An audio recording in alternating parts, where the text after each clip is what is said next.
The massive warship floated through space like a crystal mountain. Its surface reflected the light from distant stars, creating rainbow patterns that danced across its hull. This ship belonged to the Zephyrian Empire, the most powerful force in the known galaxy. They had conquered 300 star systems over 1,000 years. No one had ever defeated them in battle. Admiral Korthak stood on the bridge of his flagship. He was 12 feet tall with gray skin that looked like polished stone. His 6 arms moved independently as he worked with multiple control panels at once. His 4 eyes, each one the size of a dinner plate, studied the star charts floating in front of him as holograms. "Commander Vrex," he called out. His voice sounded like grinding rocks. "What is this section of space? Why is it marked with so many warning symbols?" Commander Vrex walked over. He was smaller than the Admiral, with only 4 arms, but his mind was sharp. He touched the hologram, and it zoomed in on a small yellow star with 9 planets orbiting it. "That is the Sol system, Admiral. The 3rd planet from the star is called Earth. It is home to a species called humans." Korthax made a sound that was his version of laughter. "Humans? Those soft pink creatures that walk on 2 legs? I have read about them. They only discovered space travel 200 years ago. They still use nuclear fusion for power. Their ships are made of metal and can barely reach 10% of light speed." "Yes, Admiral. But every species we have met has warned us to stay away from their system.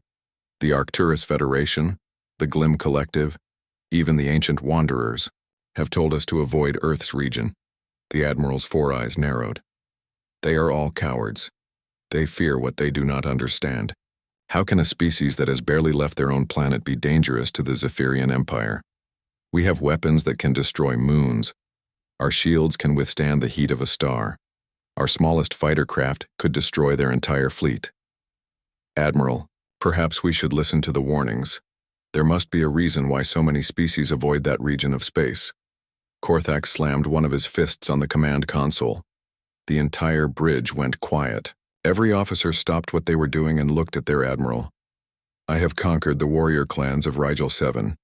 I have destroyed the fortress worlds of the Centauri Alliance.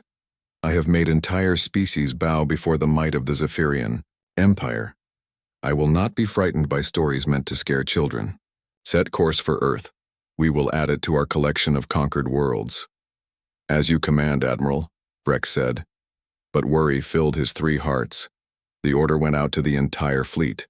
50 warships, each one 3 miles long, turned toward the Sol system. Their engines lit up space as they jumped to faster than light speed. On Earth, everything seemed normal. People went to work, children played in parks, and life continued as it had for years. But deep under the Rocky Mountains, in a bunker that extended 10 miles underground, warning lights began to flash. Captain Jake Morrison had just poured his 3rd cup of coffee when the alarm started. He was 35 years old with short, brown hair and tired eyes. He had been monitoring deep space sensors for 5 years and nothing had ever happened. Until now. "Amy, what are we looking at?" he asked. Lieutenant Amy Foster was 28 with red hair tied in a tight bun. Her fingers flew across her keyboard as data streamed across her screen. 50 contacts, Captain. They just dropped out of FTL at the edge of our system. Energy signatures match Zephyrian technology." Jake put down his coffee and walked to the main display. The screen showed the solar system as a 3-dimensional map. Red dots appeared near Neptune, moving toward Earth. "They actually did it," Jake said quietly. "They ignored all the warnings. Should we try to communicate? Tell them to leave?" Amy asked. Jake shook his head. "They've had 100 years of warnings from every species in the galaxy. If they're here, they've chosen to ignore them all. Contact Luna 7 and all orbital stations. Tell them to begin Protocol 7. Amy's face went pale. "Protocol 7? Are you sure?" "I'm sure. Also, wake up the ground teams. Tell Danny in Nevada to warm up the dimensional fold generators. Contact Maria in Antarctica and tell her to prep the quantum field." Across Earth, hidden facilities came to life. In the Nevada desert, Colonel Danny Wright received the message. He was a tall man with gray hair and scars on his face from old battles. He had been waiting for this day for 20 years. "All right, people. he announced to his team of 50 engineers. "This is not a drill. We have Zephyrian ships incoming. Start the generators. We're going to show them why Earth is off limits." In Antarctica, Dr. Maria Gonzalez read the message twice to make sure she understood. She was one of the smartest people on Earth, with 3 PhDs in physics. She had helped design weapons that should not exist, weapons that broke the laws of physics as most species understood them. "Begin the startup sequence," she told her team. "Check all quantum entanglement fields, make sure the resonance chambers are aligned. We only get one chance at this." On Mars, Commander Lisa Park received similar orders. The red planet looked empty from space, just red dust and rocks. But underneath the surface, humanity had built their second line of defense. Massive gravity generators that could bend space itself. "All stations report ready," her lieutenant reported. "Good. Wait for the signal from Earth. When those Zephyrian ships get close enough, we'll show them what happens when you threaten humanity." Back on the Zephyrian flagship, Admiral Korthax watched Earth grow larger on his view screen. It looked so small, so blue and fragile. He could not understand why anyone would fear this tiny world. "Admiral, we are receiving a transmission from Earth," Commander Vrex announced. "Put it through." Jake Morrison's face appeared on the screen. He looked calm, almost bored. "Zephyrian Fleet, this is Captain Morrison of Earth Defense Command. You have entered restricted space. Turn around now. This is your only warning." Korthax laughed again. "Listen to this human trying to threaten us. Open a channel." "Channel open, Admiral." "Captain Morrison, I am Admiral Korthax of the Zephyrian Empire. Your planet now belongs to us. Surrender, and we might let some of your species survive as servants. Resist, and we will turn your world to ash." Jake sighed on the screen. He looked tired, like a parent dealing with a child who would not listen. "Admiral, I need you to understand something. We're not trying to threaten you. We're trying to save you. Every species that has approached Earth with hostile intent has been destroyed. Not defeated. Destroyed. Please, for your own sake, turn around. Enough of this nonsense. All ships, advance to attack position. Prepare main weapons." Jake nodded, slowly. "I'm sorry it has to be this way." Amy cut the transmission. The screen went black. Admiral Korthax turned to his crew. "You see? They are so frightened they cannot even continue speaking. This will be the easiest conquest in our empire's history." But on Earth, Jake Morrison turned to his team. "All stations, this is Luna 7. The Zephyrians have chosen war. Initialize all defense systems. Show them why the galaxy fears us." Amy Foster began entering commands.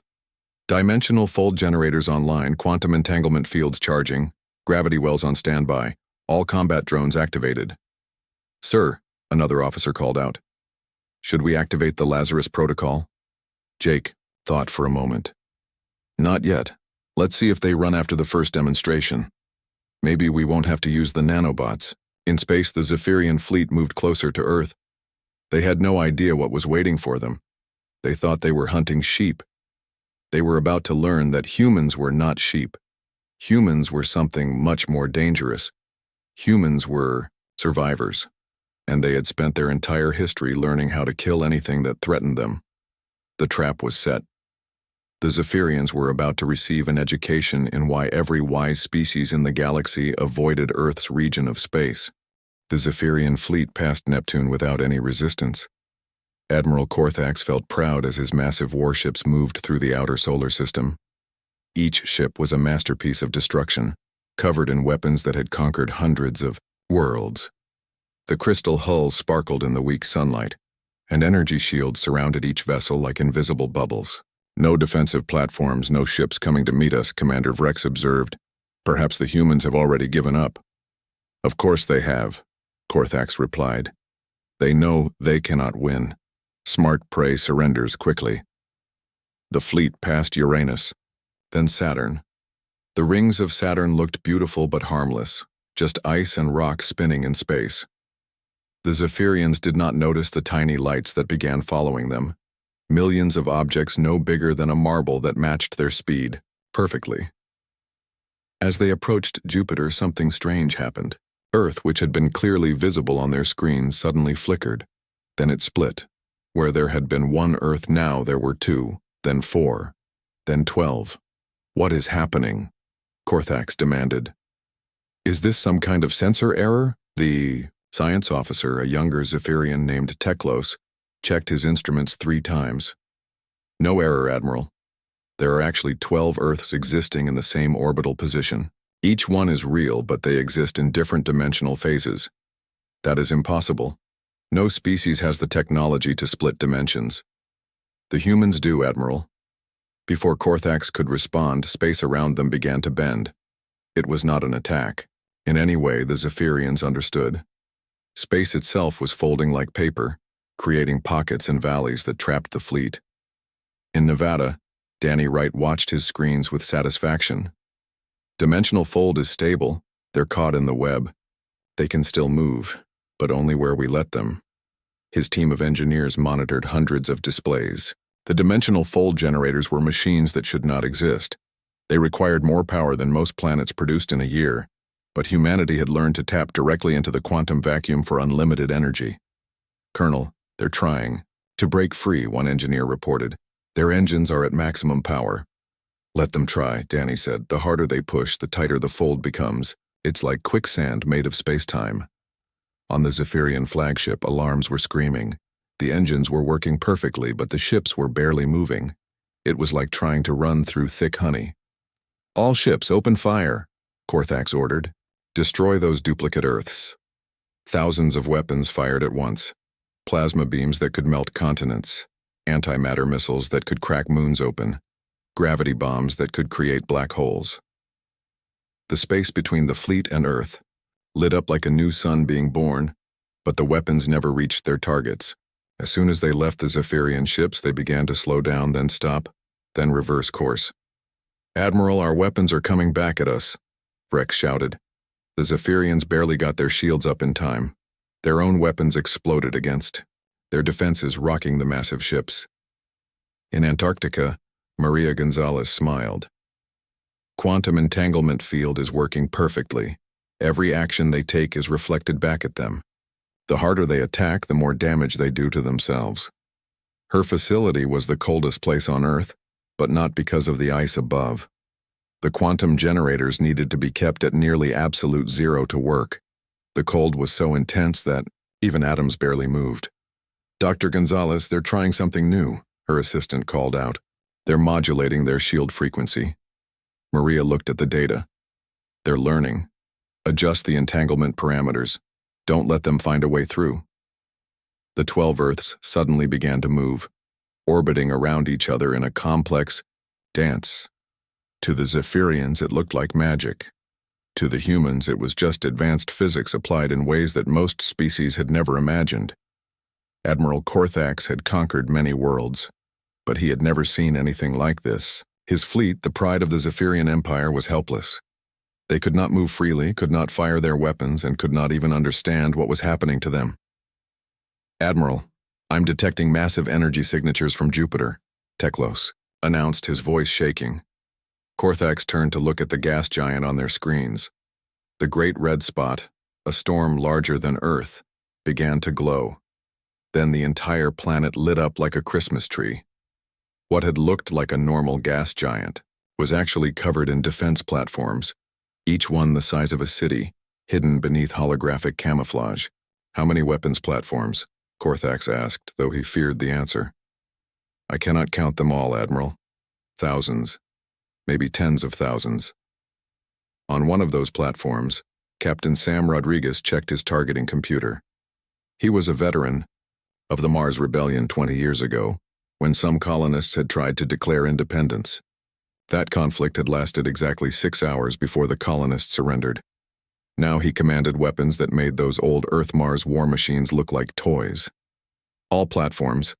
This is Jupiter Command, he announced. Target lock on all Zephyrian vessels.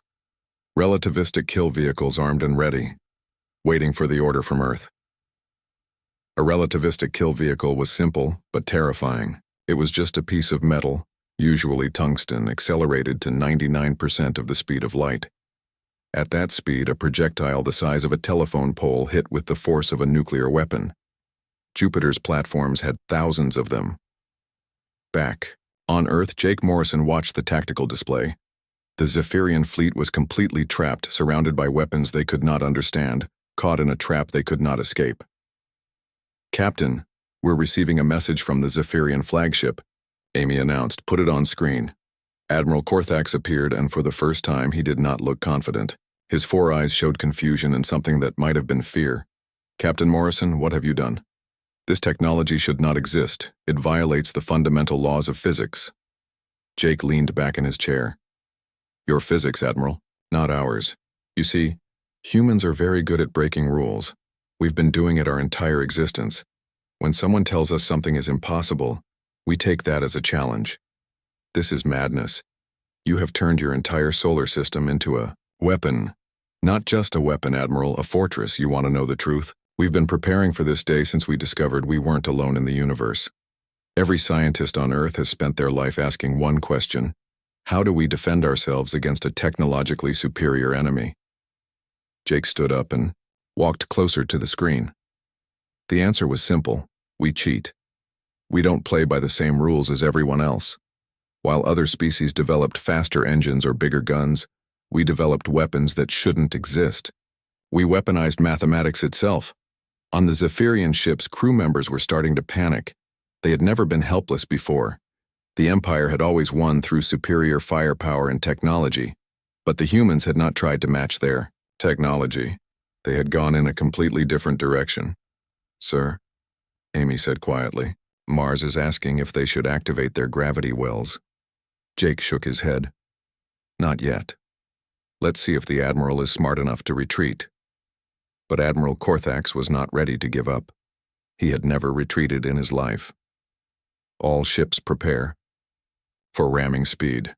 If we cannot shoot our way out, we will break through with brute force." The 50 warships began to accelerate, pushing their engines beyond safe limits. The crystal hulls began to crack from the stress, but the ships moved forward, slowly at first, then faster. Danny Wright saw what they were doing. They're trying to break the dimensional fold through pure kinetic energy. Brave but stupid. He entered new commands into his console. The space around the Zephyrian fleet began to twist in new ways. The ships were still moving forward, but forward had become a circle. They were flying at maximum speed but going nowhere, trapped in a loop of twisted spacetime. "Admiral, we're not getting closer to Earth," Rex reported. "We're moving but staying in the same position." "That's impossible." "Nothing about this situation is possible, Admiral, yet it's happening." The human defensive systems had not fired. A single shot had not launched a single missile, but the Zephyrian fleet was completely neutralized. They were like insects caught in a spider's web, and the spider had not even shown itself yet. Admiral Korthax stood frozen on his bridge, watching his fleet struggle like fish in a net. His mighty warships, which had destroyed entire civilizations, were being played with like toys. He had to escape. He had to warn the Empire about what the humans had become. "All ships, full reverse, get us out of this trap," he commanded. The engines roared to life in the opposite direction, but something new happened. From Mars, massive gravity wells activated. The red planet revealed its secret. Beneath the rusty surface, humanity had built machines that could create artificial black holes. Small ones that pulled with incredible force, but didn't destroy everything around them. Commander Lisa Park watched from her control room under Olympus Mons, the largest volcano on Mars. Gravity wells are active, they're not going anywhere. Her team of 30 operators each controlled different aspects of the gravity field. They could increase or decrease the pull on each ship individually, like a fisherman playing with caught fish. "Commander, the lead ship is trying to jump to faster than light speed," an operator reported. Lisa smiled. "Let them try." The Zephyrian flagship's FTL drive activated, but instead of jumping to another star system, the ship stretched like rubber, then snapped back into place. The gravity wells had made faster-than-light travel impossible in the entire solar system. On Earth, Jake Morrison opened a channel to all Zephyrian ships. His face appeared on every screen in their fleet. "Admiral Korthax, are you beginning to understand?" You came here thinking we were primitive. You thought we were weak because we only discovered space travel recently. But you forgot to ask the important question. Why did we develop so differently from every other species? Jake pressed a button, and historical images began appearing on the Zephyrian screens. Pictures of human wars throughout history. World War I with its poison gas and trenches full of dead soldiers. World War II with its atomic bombs and death camps. The Cold War with enough nuclear weapons to destroy the planet 50 times over. Every other species in the galaxy developed peacefully until they reached space, Jake continued. They fought small wars maybe, but nothing like us. Humans have been trying to kill each other since we learned to pick up rocks. We've spent our entire existence inventing new ways to destroy our enemies. The images kept coming. Modern wars with drone swarms and cyber weapons. The Mars Rebellion with its orbital bombardments. The Gene Wars where humans had tried to create super soldiers. When we learned there was life among the stars, do you know what our first thought was? Jake asked. It wasn't excitement or wonder, it was fear. Fear that something out there might be better at war than we were. So we did what humans always do. We prepared for the worst. Admiral Korthax watched the images in horror. These humans glorified war. They made entertainment out of violence. Their children played games about killing. Their entire culture was built on conflict. You're insane, Korthax said. Your entire species is insane. By galactic standards? Yes, we probably are, Jake agreed. But that insanity has kept us alive. Let me show you something else. New images appeared. Secret facilities hidden under mountains, in ocean trenches, in the ice of Antarctica. Each one was developing weapons that violated the known laws of physics. The dimensional fold generators you're caught in? A physicist named Dr. Alan Cook developed them after reading a comic book about superheroes. He thought if fictional characters could bend reality, why couldn't we? It took 20 years and the combined resources of 12 nations. But we did it. In his bunker, Danny Wright remembered those early days. The first tests had accidentally deleted a mountain from existence. The second test had created a time loop that lasted for 6 days before they figured out how to stop it. By the 100th test, they could fold space like origami. Jake continued his history lesson. The quantum entanglement field that's reflecting your attacks? A teenager named Ruth Bailey theorized it for a school science fair. She didn't win, but the military gave her unlimited funding to make it real. The Zephyrians were learning something terrible. Humans didn't just defend themselves, they turned defense into an art form. Every human scientist seemed to ask the same question. How can we weaponize this? Admiral, we're detecting energy buildup in Saturn's rings, Teklos announced. The rings of Saturn began to glow.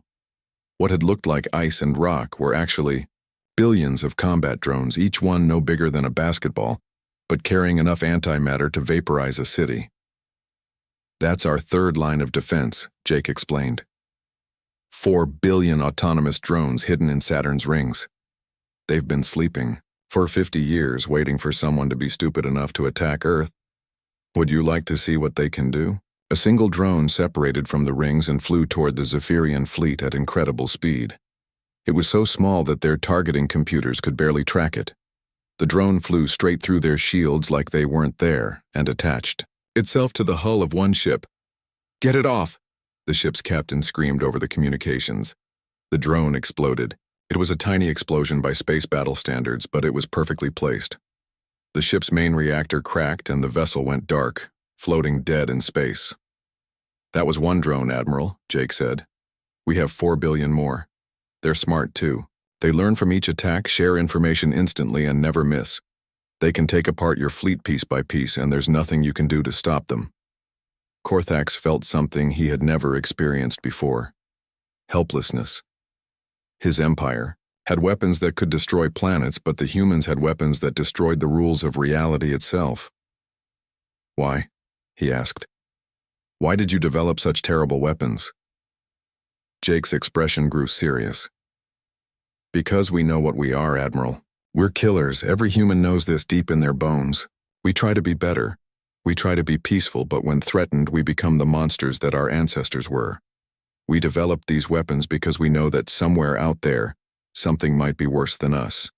And if we ever meet them, we want to be ready. General Paul Rodriguez joined the communication from his command center in Geneva. He was an older man with white hair and hard eyes that had seen too much war. Admiral Korthax, I'm going to share something with you that we don't tell our own people, the general said. Earth's sun has been converted into a bomb. If our planet is ever destroyed, the sun will go supernova, sterilizing every star system. Within 50 light years. It's our ultimate insurance policy. Mutually assured destruction on a galactic scale. The bridge of the Zephyrian flagship went completely silent.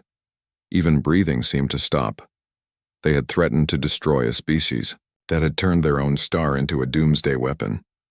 You're bluffing, Korthax said, but his voice shook. Computer, show them the solar core readings, Jake ordered. Data streamed across the Zephyrian screens. Their science officers checked and rechecked the numbers. It was true. The humans had somehow inserted quantum devices into their sun's core. If triggered, it would create a chain reaction that would turn the star into a weapon that could kill entire civilizations. We call it the Samson option, General Rodriguez said. If we die, we take everyone with us. It's not noble or heroic. It's spite, pure human spite. We're the species that would rather burn everything down than lose. Commander Vrex was studying his console. Admiral, I'm detecting similar devices in nearby star systems. The humans have mined dozens of stars. Jake nodded. Every system within 10 light years has at least one stellar bomb. If Earth falls, this entire section of the galaxy becomes a dead zone. That's why everyone warns you to stay away. It's not just that we can defend ourselves. It's that trying to destroy us would be suicide for light years in every direction.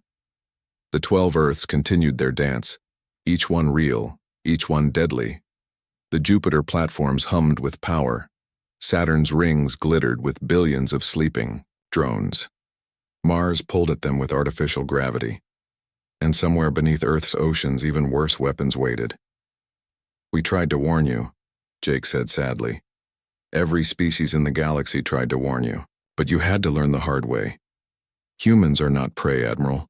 We're the thing that prey becomes when it's been hunted for too long. We're fear and paranoia and violence wrapped in flesh and given intelligence. We're the galaxy's reminder that evolution doesn't create nice things, it creates survivors. The truth was crushing the Zephyrian fleet's morale. They had come to conquer what they thought was a weak species. Instead, they had found something far more dangerous than any warrior race. They had found a species that had turned paranoia into a science and fear into a weapon. Admiral Korthax had heard enough. These humans were insane, but they were still just one planet. His fleet had the firepower to crack worlds open. If he was going to die here, he would take Earth with him.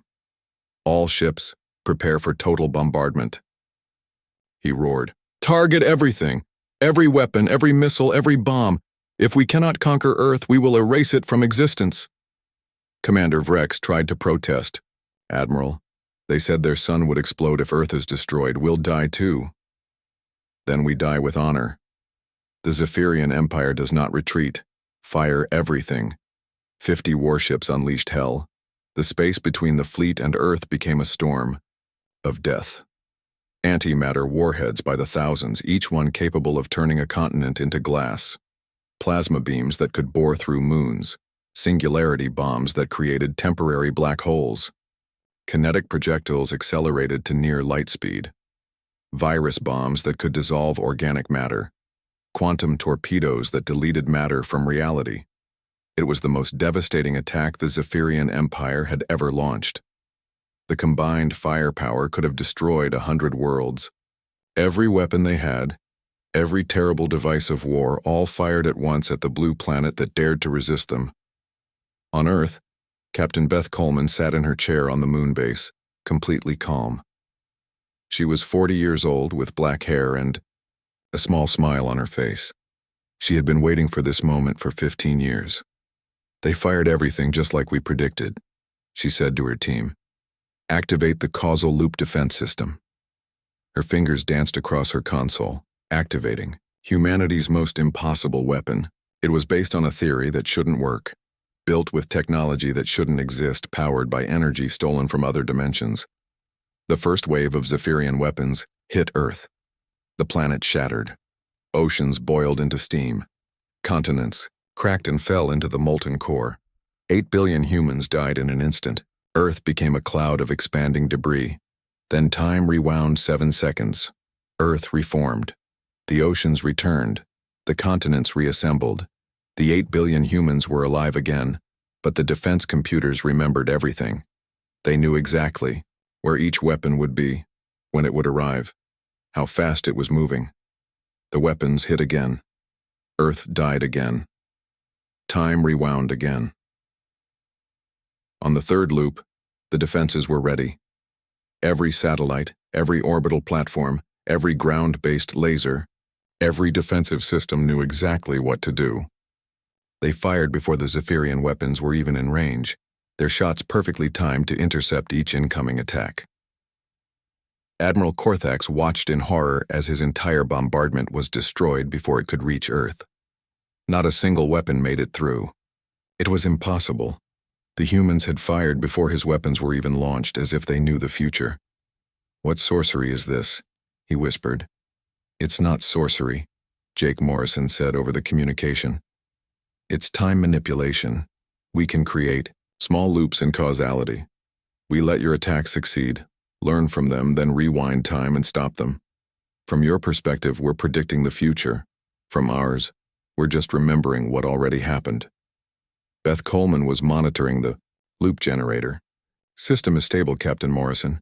We can maintain this indefinitely. They can fire at us forever and we'll stop everything." But Jake knew they needed to end this. The Zephyrians had to understand that attacking Earth was hopeless. "Dr. Chen, I think it's time. Release the nanobots." Deep beneath the Pacific Ocean, Dr. Kevin Chen stood in a laboratory that should not exist. It was built inside a pocket dimension, hidden from normal space. Inside were weapons that scared even the humans. Who made them? "Are you sure, Captain?" Kevin asked. "Once we release them, we can't fully control them." "Do it." Kevin pressed his hand against a scanner. Then he spoke a code phrase. Then he entered a 50-digit password. The safety measures were extreme, because the weapon was so dangerous. A single tube rose from the floor. Inside was a gray liquid that seemed to move on its own. These were nanobots, but not normal ones. These were machines the size of molecules programmed with one purpose: consume Zephyrian technology and reproduce. "Nancy, launch the delivery capsules," Kevin ordered. Dr. Nancy Turner, his assistant, activated the launch sequence. Thousands of capsules, each one smaller than a grain of sand, fired from hidden launchers all over Earth. They were invisible to sensors, too small to track, moving too fast to intercept. On the Zephyrian ships, nobody noticed the capsules hitting their hulls. The impacts were too small to trigger alarms. But once they hit, the nanobots went to work. The first sign of trouble came from the engine room of one destroyer. "Admiral, we're losing power in Sector 7, the engineering chief reported. "What's the cause?" "Unknown, sir. The metal itself seems to be dissolving." The nanobots ate through the Zephyrian hull like acid through paper. But they were smart. They analyzed the technology as they consumed it, learning its weaknesses, understanding its structure. And they shared that information with each other instantly through quantum entanglement. Within minutes, the nanobots had spread to 3 ships. They ate through the crystal hulls, converting the material into more nanobots. Each nanobot could make 1,000,000 copies of itself in an hour, and each copy was hungry for Zephyrian technology. "Admiral, something is eating our ships," Freck shouted. "It's spreading from vessel to vessel."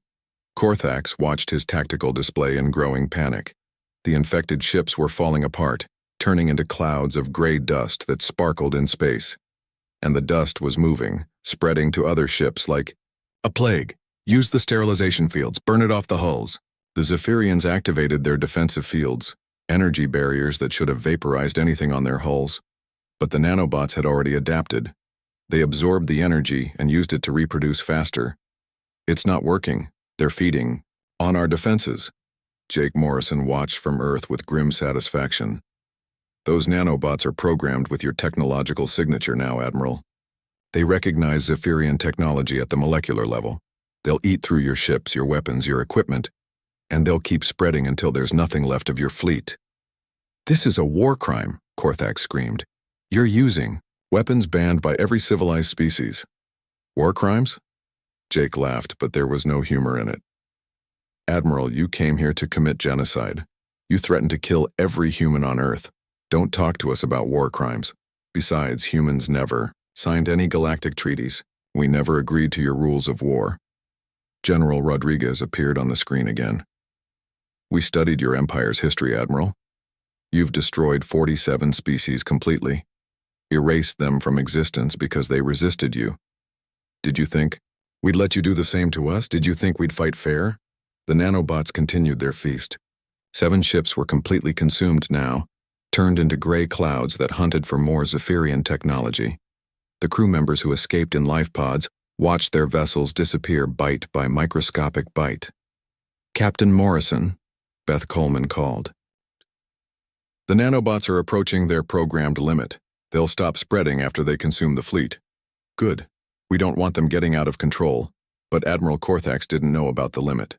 All he saw was his mighty fleet being devoured by a weapon that couldn't be stopped. Half his ships were infected now. The gray clouds were getting thicker, hungrier, smarter. All remaining ships overload your cores, he ordered.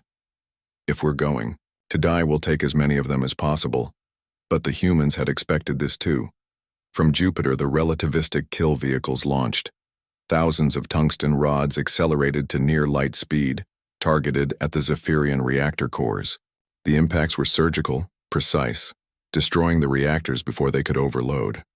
The Zephyrian fleet was being taken apart piece by piece. Some ships were eaten by nanobots. Others were crippled by kinetic strikes. The dimensional fold still held them in place, and the gravity wells from Mars kept them from escaping. In desperation, some Zephyrian captains tried to ram Earth with their dying ships. But the causal loop defense activated again.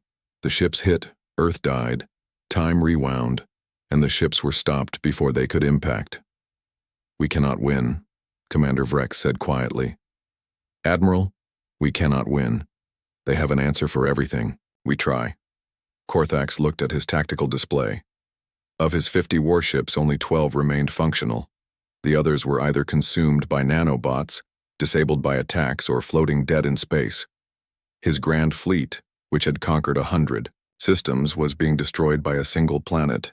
Admiral Korthax stood on the bridge of his dying flagship, watching the gray clouds of nanobots consume another warship. The mighty vessel simply dissolved, its crew evacuating in life pods that the nanobots ignored. The humans had programmed their weapon to eat only technology, not life. Even in their brutality, they showed a strange mercy. Only 12 ships remained from his fleet of 50. They floated helplessly in the dimensional fold, unable to move, unable to fight, unable to even die with honor. The greatest armada the Zephyrian Empire had ever assembled was being destroyed by a single planet that everyone had warned them to avoid. Admiral, Commander Vrex said softly, we must surrender. There is no shame in accepting defeat against an enemy like this. Korthax's 4 eyes closed. In 1,000 years of conquest, the Zephyrian Empire had never surrendered. They had never needed to. But they had also never faced an enemy that turned the laws of physics into weapons. Open a channel to Earth, he said, his voice heavy with defeat. Jake Morrison appeared on the screen. Behind him, his team continued to monitor the battle, but the outcome was no longer in doubt. Captain Morrison, Korthax began, then stopped. His pride fought with his survival instinct. Finally, survival won.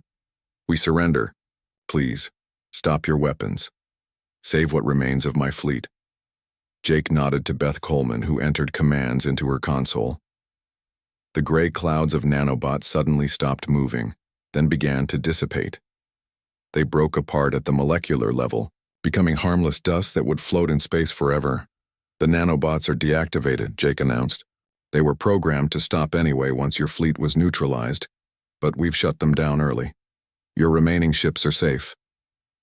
The dimensional fold loosened, though it didn't disappear completely. The Zephyrian ships could move again, but Slowly, carefully. The message was clear. They were free to leave, but any aggressive action would put them back in the trap. Why? Korthax asked.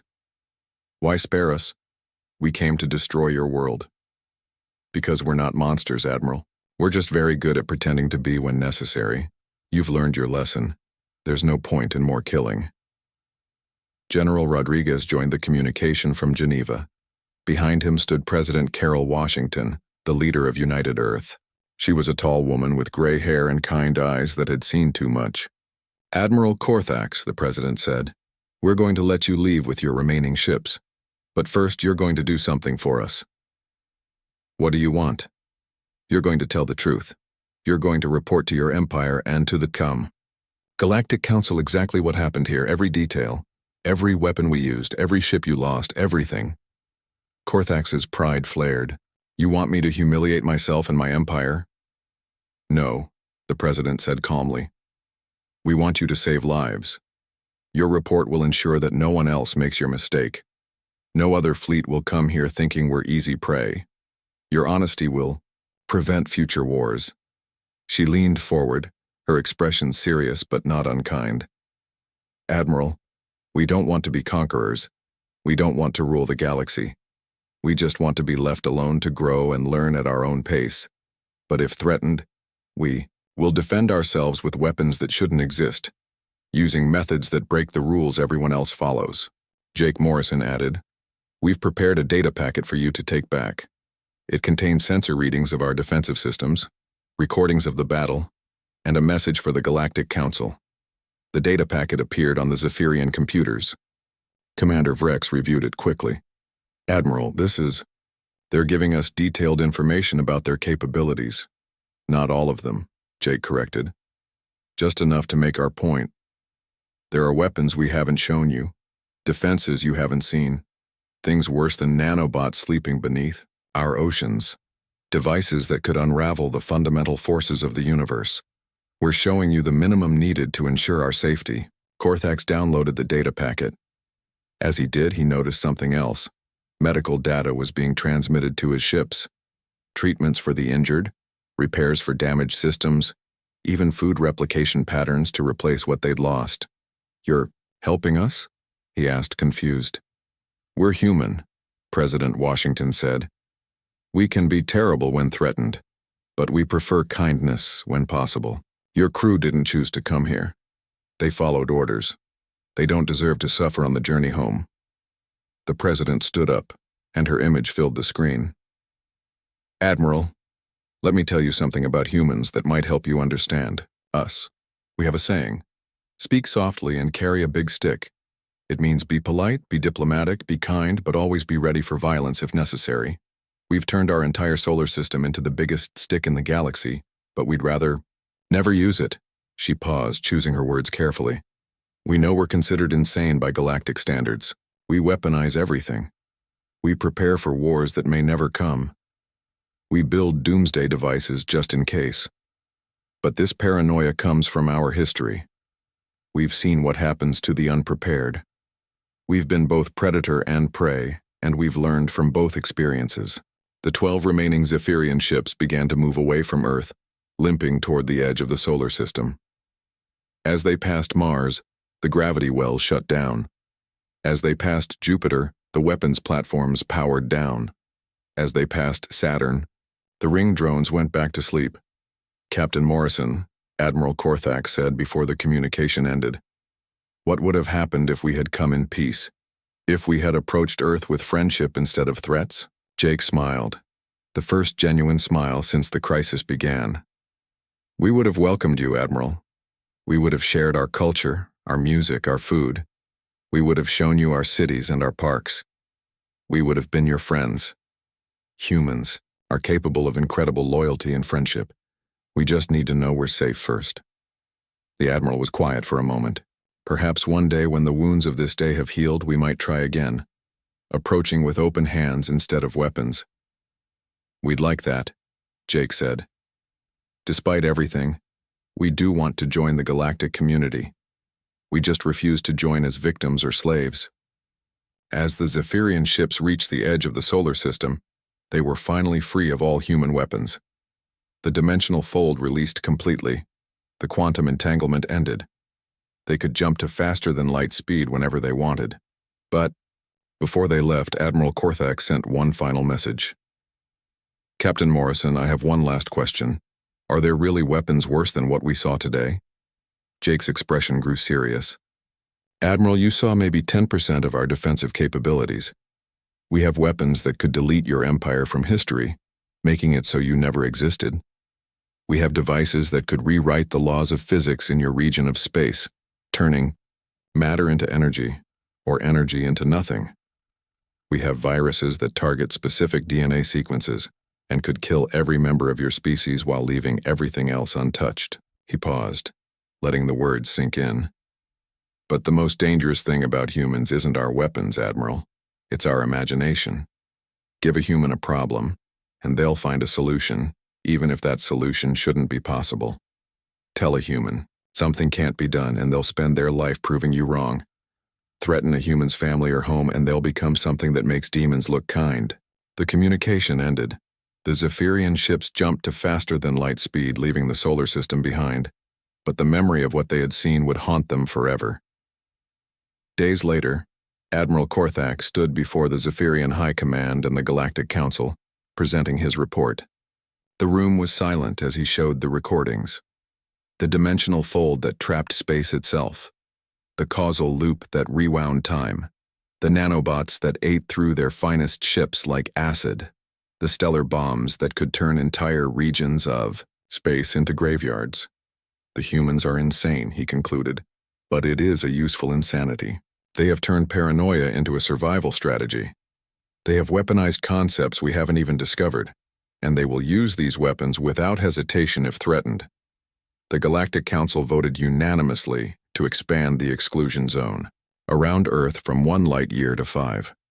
Warning beacons were updated in over 1,000 languages. The message was simple. Earth seeks peace, but is prepared for war. Approach with friendship or not at all. On Earth, life returned to normal. People went back to work, children played in parks, and nobody spoke about the battle that had almost happened. The defensive systems went back to sleep, waiting for the next threat that might never come. But in hidden facilities around the world, scientists continued their work. They developed new weapons, new defenses, new ways to break the laws of physics, because humans knew the truth. Somewhere out there, something might be worse than them. And when that something arrived, humanity would be ready. Jake Morrison stood on the observation deck of Luna 7 looking out at the stars. Amy Foster joined him, bringing 2 cups of coffee. Think we'll ever be able to join them out there? She asked. Be part of the galactic community without everyone being terrified of us? Maybe, Jake said. But not for a long time. We've shown them what we're capable of. Now we need to show them we can control it. That we can be friends as easily as we can be enemies. And if someone else comes looking for a fight, Jake took a sip of his coffee. Then we'll teach them the same lesson we